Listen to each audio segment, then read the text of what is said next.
Hi everyone, this is Christine with Black Tea News, and today we are going to be talking about Gretchen Whitmer and some of the stuff with the nursing home scandals and are the numbers and what have they been hiding? Are they hiding things? We will discuss that. But really quickly, please visit blacktnews.com. Make sure that you check out other articles and material that we have. Make sure that you check out the store. If you see anything you like, make sure that you get some merchandise. If you would like to support, grow this thing, you can go ahead and leave a donation on the site, or you can go ahead and follow the little instruction right there. Any little bit helps, and I appreciate it. I appreciate everyone who subscribed and shared and so on. You guys are great. So I have 3 points that I want to jump into. I think they're just 3 right now. We'll see if I add any on to there. We will discover it together. So first and foremost, for people who don't know, Michigan has like extreme lockdowns. It's been among the most extreme in the country. And at first, I think people were willing to do the 15 days to slow the spread. Just so we wouldn't overwhelm hospitals, which was like the biggest lie. And from then on, it was just like constant lockdowns. And I think people were fine complying at first. Like mask compliancy was high from what I would observe and other stuff. And then when the rules started to get pretty stupid, like you can go canoeing, but you can't go on a boat if there's a motor, and you're at the store, too bad you can't buy seeds. Just like when stuff like that started to happen, like you can't buy flowers at the store, like with like non-essential stuff just being roped off. When it was just stuff like that, people are just like, okay, this is foolishness, and we are obviously not being bound by science. I remember when they had the gridlock protests where people just in their cars, and people were like furious about that. I mean, I'd be mad if I was caught in traffic. It was kind of like fascinating to watch, but I'm like, I hate traffic so much, I can't go there. But people were so mad about that, and to think like people were upset about that, talking about the handful of people like left and went like to the Capitol, which the organizers encouraged people to stay in their cars. But they were so mad about that, and to think that predated all of the George Floyd protest is just insane. With the hypocrisy that came up. But we still at this point, they might have announced something. At this point right now, restaurants are only opened at 25% capacity. They have to be closed by 9 o'clock because apparently coronavirus. That's it. That's when it really just goes to town after like 10 o'clock. Like a huge chunk of our restaurants said that they don't know if they can survive the next following months. And that was like a while ago. So, there's stuff that's closing down all the time, and the cost of food have gone up, and I don't understand how any of them are really making any money, and the supply chain is so broken. But we went to a major chain restaurant, and there was just so much stuff they did not have. So they really, really messed up. and there's states like Ohio and Wisconsin that are just nothing like how we are living in Michigan with stuff, and with the lockdown. And it was far worse. Like there was stupid stuff like, and there's a lot of people who have like houses up north or whatever, like you could not travel from your house to like another location, and people are like, how can you tell me not to travel between my houses? And so a lot of people were just going down to Ohio and other states. When I went down to Ohio, there were people from Michigan like eating at a restaurant. And that was in May. So people who stick up for Governor Whitmer say, hey, she just did all this stuff to keep us safe. Even like the dumb things are obviously so inconsistent. Kids have to protest to get their sports open, be able to play, and they'll let like professional athletes play, but they won't let kids who are a little younger and obviously less likely to have anything serious with a disease. They can't play. It's just we had like a lot of dumb restrictions for a long time. Our movie theaters couldn't be open for a long time, which just totally puzzled me because no one was even like really going there when I did go when it did open, and then they closed it again. Just a total business killer. I said all that to say that we have all these lockdowns, or had all these lockdowns, and we're still under like lockdowns with stuff with capacity. I mean, but it's not as bad as it was, but obviously it's still not good, and they should open up more. She did this to allegedly protect Michiganders, but they did this really idiotic thing with putting COVID patients in nursing homes. And most people like there's stuff you had to learn about the virus, granted, but we pretty much knew early on that the elderly were the most vulnerable, and they put COVID patients in nursing homes, and it led to, obviously, a lot of people died in New York.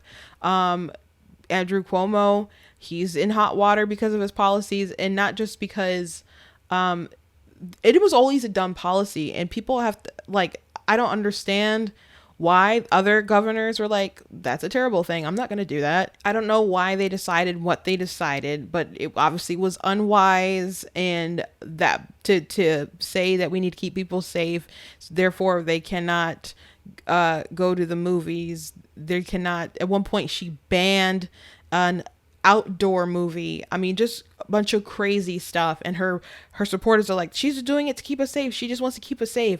But they would do this dumb thing with the nursing home. So it's totally puzzling why why they would do this. Now, point number 2, they really ignored this nursing home scandal. And I understand the media basically did that because Trump had to suck all the oxygen out of the room. Sometimes he does that just himself, but they were like literally sucking it out and just like injecting it with Trump. Like, they did not want people to focus on Andrew Cuomo. These stories about him maybe hiding the numbers, about this being a bad policy, about the elderly dying in their nursing homes. What people knew this and were covering it on the right in like May of last year. And now the media is just now catching up because now they feel they can afford to, and apparently they're embarrassed by it, and now they really want to get rid of them. And now they're letting some sexual harassment stuff drop, and which is awful and which is bad. But the nursing home thing should have been bad enough, and it should have been bad enough way back when. How mainstream media ignored this is just egregious. And, you know, people were sounding the alarm about some of Whitmer's policies too.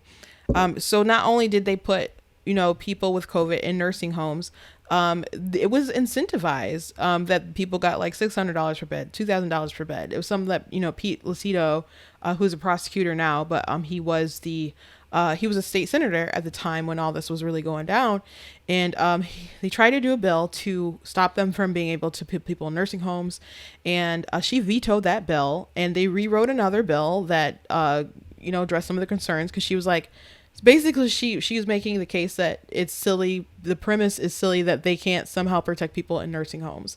And so they were like, well, they can have care centers or something where they can take them as long as they are not in the same building or connected or whatever. So she did end up signing that, but that was months later from the initial first veto.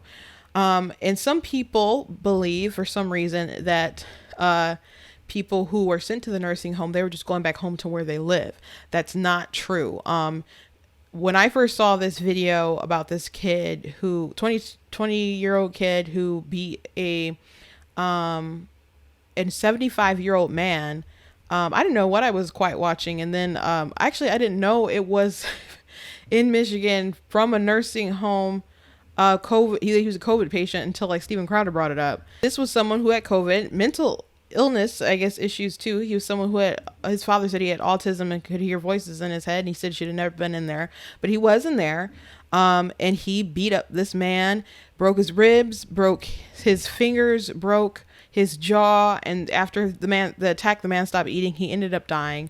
And it's just really crazy that they had policies like this. And I know, like, the hospitals and stuff, like when they send you to the hospitals for like your rehab or whatever, they're pretty like militant and insistent about you going there. Someone I knew was in the nursing home and nearly died because they weren't really taking care of her. And this was after she had recovered from COVID. She caught pneumonia while she was there, and she called the hospital herself for them to pick her up and take her back to the hospital. And then another loved one, when they were in the hospital, and when it was time for them to leave, the hospital was like very insistent on trying to send them to the nursing home.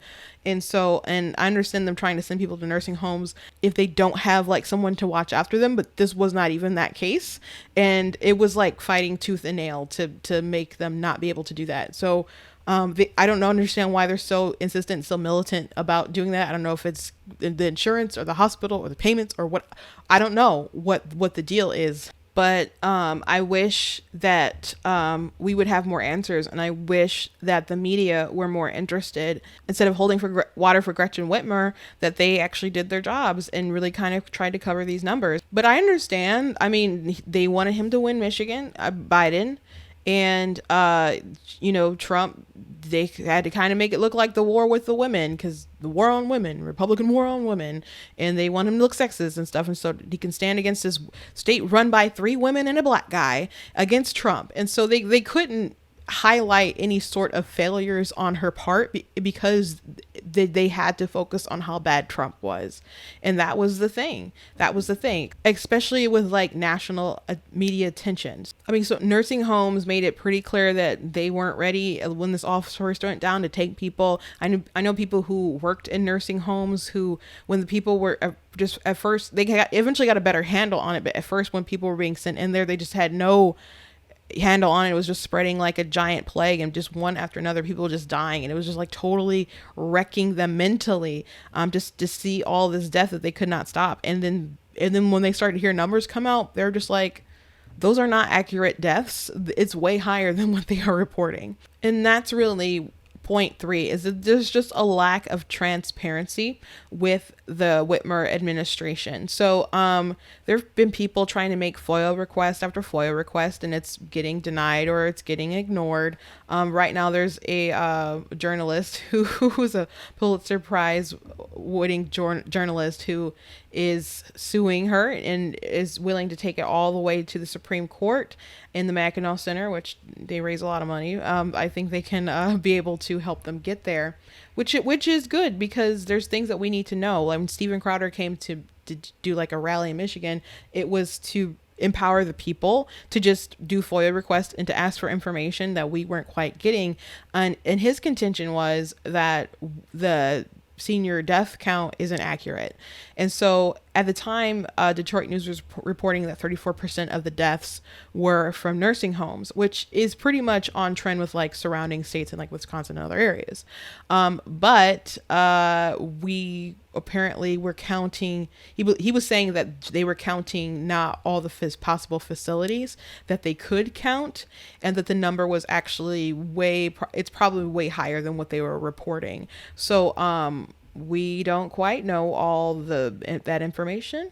So that's stuff that we are looking into and trying to find out, but they're being very mum on things. And so the Michigan legislature is, where the Republicans at least are saying, we want the Attorney General to look into this. We want the Democrats to help us look into this. We want the government to be more transparent. There's stuff that we need to know, that we need to find out, and that we need to investigate. So there are people, I guess, talking about this stuff before, but now they're really, I guess, calling and looking into it right now, which is good. I feel like it's a little late, but that's good. But also, one thing that is troubling that's just come out recently is that her former health department director, he resigned on January the 22nd, very abruptly. People didn't know why. People asked questions. It was right before they announced that stuff could open up at 25%.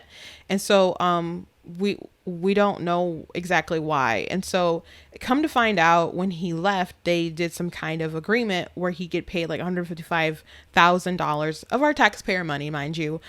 Just like here's your money, here's your severance, like leave, go away, and don't talk bad about us, and we won't talk bad about you. So people are kind of raising an eyebrow to why the whole confidentiality thing. And so some people are noting that this is a normal thing. And Whitmer saying, it seemed like she reports before where like she was just kind of shrugging it off, but she had a press conference today, so she had to like address it.